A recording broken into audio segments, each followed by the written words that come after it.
good. Beer is good. Beer is good. Let's go drink some beer. It's 937 KZ here on a Wednesday night, the Craft Beer Buzz, and we are into round two. I'm Tommy T with Misty. Chuckerdoo. And we are revealing the second Arizona beer we're going to be drinking. In the first segment, we had Papago Orange Blossom, which is a lot of people's favorites. Brittany Lewis, one of the owners of Cheyenne Beverage, one of my overlords, as I like to say. Yes, she is. She is the overlord. She loves this beer as well. Because it is a magical beer out of Arizona. It's clean, refreshing, summer. It's it's Arizona in a can. It's just a bright, clean wheat beer with orange and vanilla, and it's perfect for Arizona. The second one, so that was Papago Orange Blossom. We talked about how Huss Brewing Company was an offshoot of Papago Orange Blossom because Jeff and Leah Huss started their own business, but Papago's still very much ingrained in their DNA, but they came out with Huss Brewing. They came out with Scottsdale Blonde was their first beer they came out with, which is a very appropriately named. Because I was going to say they don't have anything other than blondes in Scottsdale, so. Right. They were gonna go with Apache Junction Meth Head first but they're like, no, let's go with something a little more classy. The one-tooth brew, Scottsdale Blonde. At least it's not Scottsdale's big boobs or fake boobs or something. Scottsdale Silicone. Silicone Scottsdale.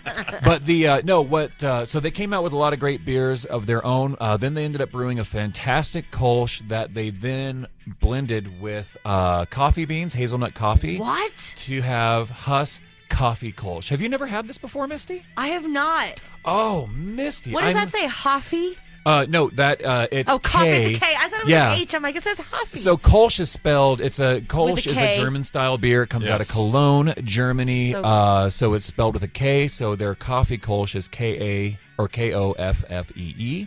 I love it. So it is. If you close your eyes and didn't see the color of this beer, it's going to smell like a rich coffee porter. But it pours just like a lager. Yeah, just a beautiful straw blonde color, almost like a little bit deeper than like a straw color. It's almost like a honey little color. Bit, yeah. But and oh my gosh. But yeah, wait till you just get a whiff of it, dude. It reminds me. Did you used to hang out at Coffee Plantation when you were younger on Mill Avenue? Me too. It reminds me of how Coffee Plantation used to Were smell. there coffee plantations anywhere else? I don't know, other than on Mill Arizona? Avenue. I don't know, but this smells like Coffee Plantation. Oh my gosh. Blast from the past. Right. Holy crap. As soon as you walk in. Yeah, that is a great point. Oh my gosh. Did you bring more than just one of these? No. Chuck? I'm sorry. It's okay. I know where you live. I know where we can get more. Arizona. We should really start having people send up beer from Arizona, and we'll send down like the Melvin. Yeah. And things like that. Can we do that? I'm sure we can. What do you think, Tommy? I like this better than the Orange Blossom. Orange Blossom? No, a little bit better than the Orange Blossom. But what's the other coffee beers that we've had? The Cowboy Joe. Yeah, the Cowboy Joe. Oh, yeah. There's another coffee one too. There's another coffee one too that I did like, but I like this coffee one too. Let's see here. The coffee beers we've had so far, we've had the Cold Brew Nitro from Left Hand. The thing that's different about this one... How are they doing this? It's a hazelnut coffee. So the way they do this is they take coffee beans from a local roaster and they roast them with hazelnut. So it's basically a hazelnut coffee blend. And then from there, they just take that in like this... sack and let it soak during the brewing process. All right, guys, soak your sacks. Man, this is amazing. I love this. Yeah, it is. I mean, really good. The coffee aroma is so real, and it looks and the like taste a lager. is so real, and it looks like you're drinking a Coors Banquet. A Coors Banquet is Coors a lager? Is that a lager? Mm-hmm. Okay, okay. So it looks like a Coors. Yeah, insane. Totally. So this is a great beer, and again, perfect for the Arizona climate. Because in the warmer months, this may not be as popular, but the fact that it's a light beer, it's crisp, and then in the winter months, it has that great hazelnut coffee flavor to it. However, it's not so cold in Arizona in the wintertime that it's a perfect blend. It really is. It says better than coffee on the can, and I will definitely second that. I would rather have one of these in the morning than my coffee. Right? I'm not gonna Totally. It's amazing. Mm-hmm. So does that mean it's like full of caffeine and stuff too, or do you think? That, you know what? That is a good question, and I've never looked into that. I'm going to have to research that. And I'm going to ask you, how about serving this at room temp? It says it's recommended Totally. 43 degrees is what it says on the serve at 43 degrees. And then it's only a 4.7, but man, it's just really good. I mean, it's weird to be saying that because it's the way the beer looks. Oh, I'm just totally. like, hey, you wouldn't serve this at room But temp, yeah, but if the you way let it tastes. if you let it sit there and warm up, like it's probably just there's just gonna be more aroma that comes out. Yeah. Now, whether more coffee aroma comes out or more beer aroma and flavor comes out, that would be interesting to see. Right. I would assume it would just be both, but I'm just saying room temperature. I think it would yeah. taste good at that. I Yeah. think so too. Yeah. This would also be great. You know, we've done some cask tappings before. Which Tommy, have you been to one of our cask tappings? No, I have not. So that's where you take beer, you put it in. Now it's stainless steel vessels, but back in the day when beer was originally brewed and it was fermented in the barrel and drank from the barrel, it was fermented in. Yeah. So like when you see those old pictures of guys like hauling wooden barrels of beer in, and then they would take the faucet and the hammer and they would tap it directly into the barrel. Yeah. So we've done some of those up here in Cheyenne. This would be great. It would be. I also think this would be great on nitro. Oh my gosh. Yeah. Wouldn't that be good nitro? Do you think they have it in their brewery in-house? I would be surprised if they haven't tried it.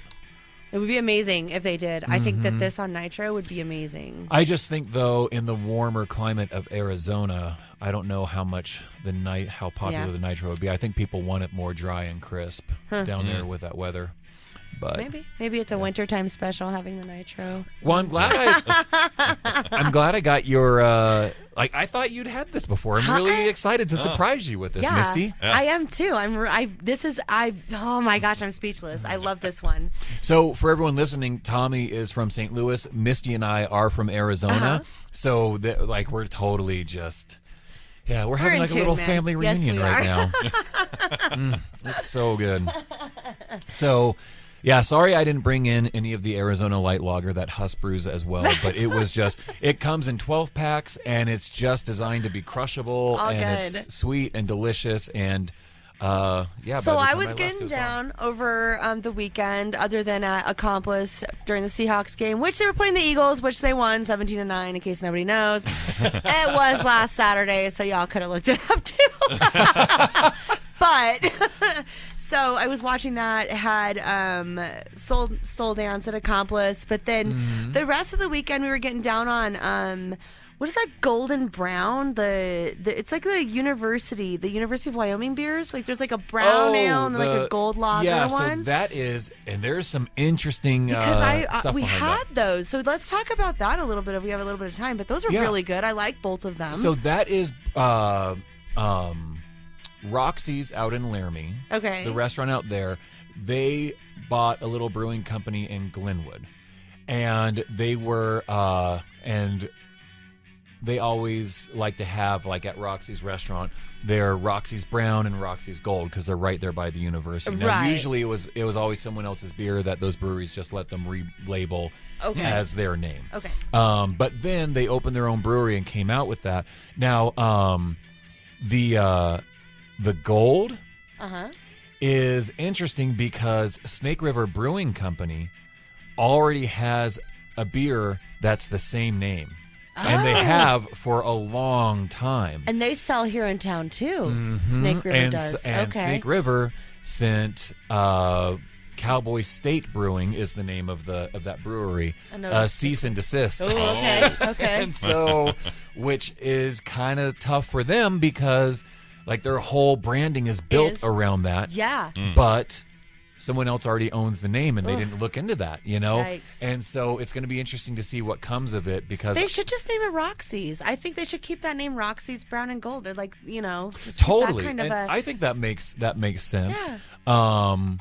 But I don't know. Anyway, that's We'll interesting see. because we had some Snake River over the weekend too. Which have What- you ever? We had the variety pack. But have you ever peeled the labels off the cans?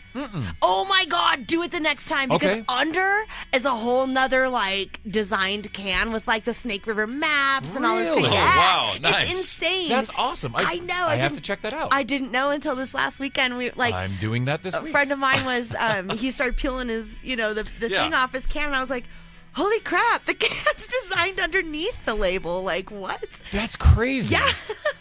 And I should know that because but like if we're sitting there, usually like with beer bottles, I'm always the one fidgeting constantly Right. and peeling the labels off of everything. Well, with the cans though, with the way that they make the labels now, sometimes Mm-hmm. they're like plastic or they're adhesive, but those aren't good for doing like beer can chickens and stuff because Right. the adhesive and like the chemicals and stuff. Totally. So you have to be careful with which beers you choose to do your beer can chicken That's a with. great point because I love beer can chicken. Yeah, so with the Snake River ones, it makes it to where you like can tear them away, but there's still a design underneath the can. It's really cool. You should That's check it out. cool. Yeah, I thought it was neat. And their little variety pack that they had. And good safety point, Misty. Don't Well, beer yes. don't beer can chicken with cans that have stickers on them. Yeah, that's Right. gross. Like, I don't Yeah, know. do I it want to with the taste print. sticker chicken. I mean, still at the end of the day, the can in general, it's probably fine, but you It's definitely fine. don't want sticker chicken. no, you No, want sticker no chicken. one sticker chicken. Anyway. All right, well, should we come back? Yes. In our next round with our last absolutely. beer. I mean, For sure. based on these first two beers, wow. Oh my gosh. I'm moving to Arizona. This Is so just fantastic. for the Awesome. beer alone. Yep. All right, round 3, the Carnage round, the Craft Beer Buzz. Coming up next, 937 KAZY.